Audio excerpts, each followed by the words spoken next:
Corona lockdown ने सारा कारोबार दांव पर लगा दिया है। सिनेमा इंडस्ट्री पर काफी असर पड़ा है। क्यों रिच गर्ल, तुम क्यों इतनी परेशान हो? भैया मेरे लिए एक चाय बोलना। मुझे कुछ पैसों की जरूरत थी, इसलिए मैं चेंगलपट्टू चली गई थी। चेंगलपट्टू? लेकिन क्यों? दिन पर दिन मेरी माँ की हालत खराब होती जा रही है दीदी। अच्छा होगा कि तुम उसे किसी गवर्नमेंट हॉस्पिटल में भर्ती करा दो। मुझे डर लग रहा है दीदी कि अगर इस कोरोना महामारी के समय में माँ को एडमिट किया तो मैं उसे दोबारा देख भी नहीं पाऊंगी दीदी। हाँ, तुम ठीक कह रही हो। इसलिए मैं उन्हें प्राइवेट हॉस्पिटल में ले जाना चाहती हूँ। क्या तुम मुझे 20,000 रुपए उधार दिला सकती हो? शूटिंग शुरू हो जाएगी तो पैसा वापस कर दूंगी।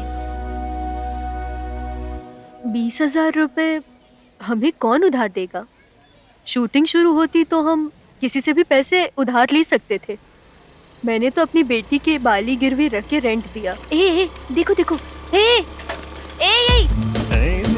क्या बॉस, पूरी दुनिया कोरोना महामारी से जूझ रही है और तुम नीचे से ऊपर तक चमक रहे हो, कैसे? ना अभी वर्कशॉप से पॉलिश करवा के आ रहा हूँ। क्या तुम भी? अब तुम्हें क्या हुआ? देखने में एकदम डल सी लग रही हो। इसीलिए तुम्हें कॉल करने का सोच रहे थे हम। बात क्या है? क्या तुम हमें 20,000 रुपए उधार दे सकते हो? तुम इतने कम पैसे कैसे मांग रही हो? मैं खुद अपने 2 व्हीलर की किस्त को ना भरवाने की वजह से बाइक को अपनी छत पे पार्क करता हूँ। ये बात तुम जानती हो ना? तो तुम यहाँ क्यों आए हो? भैया मेरी माँ बहुत तकलीफ में है, प्लीज मेरी मदद कीजिए। धीरे धीरे करके सारे पैसे लौटा दूंगी। ऐसा क्या? वैसे मेरे पास एक तरीका तो है। हाँ।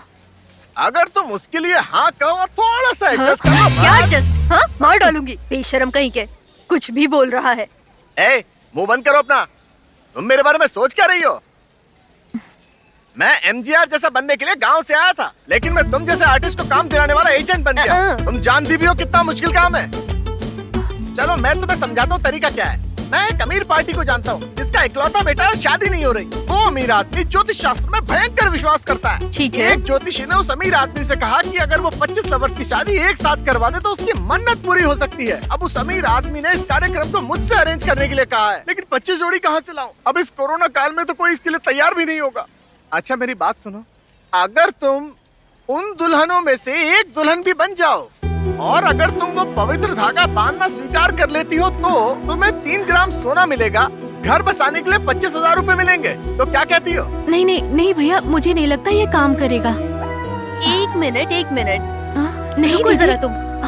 दूल्हा कौन होगा? वो कोई भी डुप्लीकेट हो सकता है। बस हाँ? उसे 25,000 में से 500 रुपए दे दो, मैटर खत्म। अरे रहने दो भैया, मंगलसूत्र बांधने के बाद बीवी का हक मांगेगा तो मुसीबत में पड़ जाऊंगी। आप रहने दो भैया। एक बात बताओ, मुझ पे भरोसा नहीं है? क्या मैं तुम्हें मुसीबत में डालूंगा? ये सब होने के बाद उसको 500 रुपए देके मैटर खत्म कर दो। उसके बाद मैं तुम्हें तुम्हारे घर छोड़ दूंगा और ये एजेंट ठंगराज का पहला कर्तव्य होगा। तुम लोग कुछ ज्यादा ही सोच रहे हो। तुम लोग सोचो, मैं चला। नहीं दीदी। रुको, ये इस डील को मान लेगी, लेकिन 3 ग्राम सोना, 25,000 रुपए घर चलाने के लिए कैश दिलाना तुम्हारी जिम्मेदारी होगी। Sure, okay. क्या बोल रही हो दीदी? सिर्फ पैसों के खातिर किसी अनजान इंसान से शादी करके मंगलसूत्र कैसे पहन लो? दूल्हे का तुम्हारे लिए अजनबी होना इस सौदे में सबसे सुरक्षित खेल है। ओके विनोदा, तुमने काफी मेहनत की है। हाय प्रिया, क्या तुम फ्री हो? हाँ, वो फ्री है, उसका पति भी फ्री ओ है। ये बात है। प्रिया, तुम हमेशा बिजी रहती हो। तुमने मुझे बचा लिया, वरना मैं उसे बुला लेता। मनाओ इसे, मनाओ इसे। तुम्हें भी बनना हो तो बता देना। हाँ, मैं अपनी दीदी से भी कहूँगी। ए महेश, हमने कितनी फिल्मों में दुल्हन का किरदार निभाया है, कितने लड़कों ने मंगलसूत्र भी पहनाया है। इसे भी शूटिंग का ही कॉस्ट्यूम समझ के मंगलसूत्र को पहन लेना।